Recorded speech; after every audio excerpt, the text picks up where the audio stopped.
Okay, so I'm shooting a 320 by 240 for you. You can see there that's the Winton Hotel, unfortunately, where the VA has dumped me after doing what they can to destroy my life over the last bunch of years. This is probably from a couple of days ago. I do a date and time check usually at the beginning and end of a video. So this says 11:03 a.m. It's almost certainly not correct. That's probably the time I transferred the video. But anyway, currently at this moment it's 9:46 a.m. Thursday, August 24th, 2017. It's the day after the big Powerball drawing where somebody won like 738 million or something in Massachusetts, and they originally got the city wrong, and you know, they're going to announce the actual person is coming forward. A woman won, the sole winner. So that's the biggest winner in history, because the previous, the number one lottery in history, Powerball, was split by 3 people. This other one is a number of people. All right, so I'll play this for you so you can see this is rolling video. But the reason I'm showing it to you is I'm walking up to the hotel, and you can see it's a ramshackle part of town, again, that the veterans have dumped me in. And I complained to everybody from City Hall, etc., that, you know, I got nearly murdered here, you know, coming up on 10 weeks ago now. And I've lived here almost 7 months now. And the VA hasn't gotten me out of here. And I was in a much safer hotel before here. And it's just outrageous that they, you know, are letting this go on after I was nearly murdered, not far from where I won't be able to get in to the building.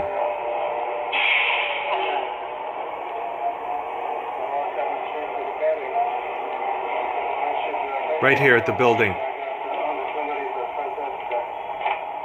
Nobody at the front desk. So 5:27, you'll see about 7 minutes into the video is when I finally get inside, and it may not seem like a lot, you know, two minutes or so standing at the front door, but you should be only there for 2 seconds. They should buzz you in. You should be able to get in. As a matter of fact, they should give you keys to get in the hotel. But again, the THC, the Tenderloin Housing Clinic that runs this, and HUD, Housing Urban Development, and the VA, and all the overseeing organizations, the CCSC, Central City SRO Collaborative, nobody makes sure that you have keys to the residence.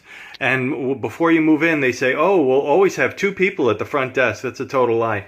You're constantly lied to as a veteran in the United States of America. That's why President Trump yesterday, another you know, powerful American Legion speech, you know, about how the veterans are being abused, and how, you know, they were getting away with it for 40 years. So hopefully that's going to put a stop to. So it's hard for me to know, you know, again, it's not easy for me to transfer this video to upload it and all that stuff. That's why I'm doing the video of the video. And this original video here is full VGA. Well, I don't know if I could say full VGA, but its quality is not so great either. Luckily, this is not really a video about the visuals. It's about the audio and stuff. And I called the police and all that. I called them last time. This is like the second time in 2 weeks they've locked me out this way. This is like 5 feet, literally, from where I was nearly murdered, inside, you know, this doorway, and inside this building, by these 2 giant thugs. One was, you know, built like Dennis Rodman. The other one like Reuben Hurricane Carter, and the black pitbull.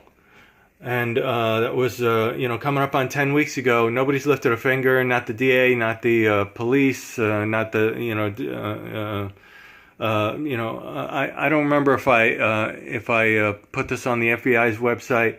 All the news websites, BBC, ABC, NBC, CBS. Anyway, here, I'll play this.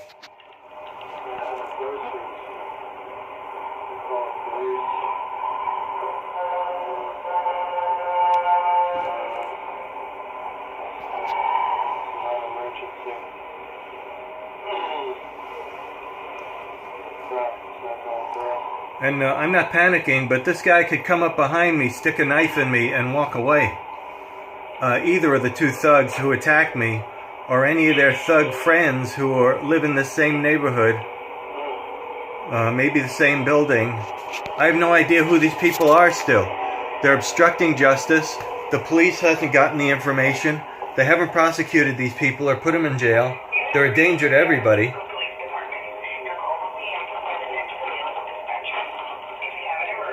A couple of the caseworkers left a couple of weeks ago because probably they realize how dangerous it is here too. Although they try to play it off and pretend, well, the danger is fine for you. You're an older veteran with 3 heart attacks, and at the end of your life, with a gray beard, and who cares if you die? We're young female caseworkers. We want to live. And if we call the police, they'll come out for us. There's security for us. For you, no, there's not. I stop at the front desk, really. You can't see that there's a black woman behind the front desk.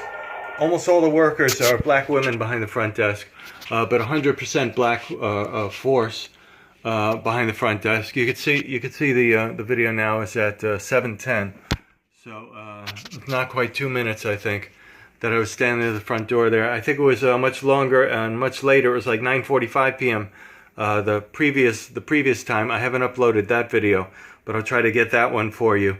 And this should be evidence that they're keeping themselves and record keeping. And you know, when the tenants are left out there to fend for themselves in the most dangerous neighborhood in San Francisco, the Tenderloin. It's just outrageous that, this continues to go on, and these people don't get fired. They don't get written up. They probably just get raises, and they get, they're absolutely unemployable to begin with. The black manager hires these black women very clearly, probably to get them in his favor, and, probably exchange sexual favors for them. Yeah, that's an accusation, but pretty certainly not unfounded. And this is why they don't want to have their cameras running 24/7, 365, because they don't want to catch their own misdeeds on there. If you're going to be a halfway decent person, says M. Scott Peck, M.D., in People of the Lie, The Hope for Healing Human Evil, says you got to scrutinize yourself as well as others.